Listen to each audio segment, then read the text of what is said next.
Hi and welcome to our video of the week. My name is Cynthia Wakio and today we're going to be looking at the CV. And in 2023, what are the things that you shouldn't be having in your CV to ensure that employers, potential employers, don't pass your CV, but ensure that you get noticed? I'm joined by our interview coach, Mary Amondo, who's going to be expounding more on this topic. Karibuni sana. Thank you for joining me. Thank you, Akio, for having me again. Yes, it's always a pleasure. Yes. So let's talk about it. What makes a good CV? Before we talk about the things that you shouldn't have in your CV, what makes a good CV? Well, a good CV, in simple terms, is one that is very clear, concise, and captures the relevant experience or accomplishments that a professional has that is relevant to the role they're applying for. Basically, that's what a good CV is all about. Your answers are straight to the point as the CV should be.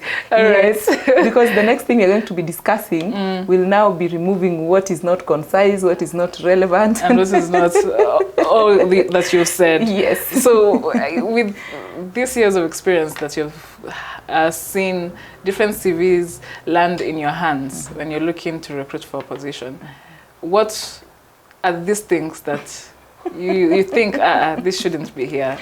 The funny thing about these things that needs to be taken off the CV is that they make our CV have so many pages, because I normally refer to them like occupying unnecessary space in our CV.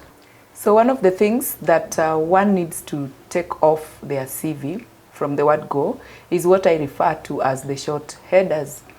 You realize when you look at the layout of someone's CV or resume, there is a header, there is a footer, the name is appearing on every page, at the top, at the bottom.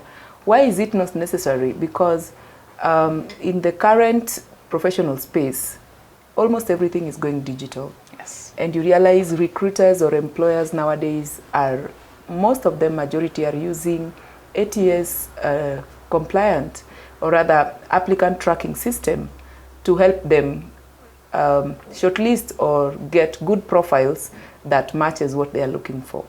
So if your CV, based on the layout and the design, right from the short headers, that is something that is not ATS compliant, it prevents the system from being able to capture the most important phrases or words that it's required to pick. So that is one of the things that one should take off their CV. And another thing that is also very key is irrelevant experiences. What do I mean by irrelevant experience? Most employers normally use the first 2 or 3 recent roles or positions a candidate has held to gauge whether they are a good fit for the next big assignment. So depending on the level that one is in their career, if you are at management or even senior level, let me put it that way, the experience that you acquired or that you had at internship level or attachment or your very first job might not really be relevant to the position you are applying for at the moment. So that is what I mean by removing the irrelevant experience. Of course, your CV should not have a career gap, but you don't have to list down the duties and responsibilities of those roles that you held way back. But you just because they're not adding value. So you can still list the name of the organization you interned with, or that you took your first experience, and the duration you spent there, and your title. So it's normally summarized under other experiences in the CV. So that is number 2, most important. Candidates need to remove irrelevant experiences from their CV. And then also I can speak about your biodata or other personal details. So candidates include a lot of information that is really not necessary at the application stage. We don't want anything in the CV that will make someone have a formed opinion about you before they actually give you the platform to have a one-on-one conversation during the interview. So what I mean by personal data or information in the CV, these are things like your marital status, your religion, your country, whether you are a Kenyan or a Ugandan, whichever country that you come from, Yeah, some people even go ahead and mention the number of children or kids that they already have.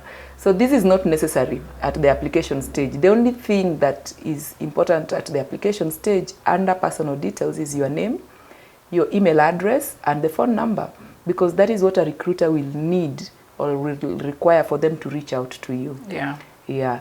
And lastly, the last thing that we can't end this session without mentioning that one needs to take off their CV is outdated skills. So what do I mean by outdated skills? You find that the same resume or CV someone was using way back 5 years and backwards, the same skills, they keep updating the CV, but they forget to update the skills that are relevant to the position they are applying for. So look at the skill set section that you have highlighted in your CV. Check vis-a-vis the job description. Which one is relevant to this role? Which one can I remove? Which one can I update that will be able to sell me more out based on what the employer is looking for? So I've talked of the 4 things. Number 1 is outdated skills. Yeah. I've talked of irrelevant experience, personal details or other biodata, and then I've also talked about the layout that is including the headers, the footers, or sometimes some people even include the images or their photos in the CV. And those are things that if your CV is passed through an ATS system, it will automatically not grade you higher. Yeah. Yeah. Oof. That's. I hope people have had this and they're going to work on their CVs. And if not, if you need professional service CV writing services, we do have professional CV writers here at Corporate Staffing Services, and we're going to leave a link below in the description box where you can access more information and contact the department for help. Thank you so much, and see you in the next video.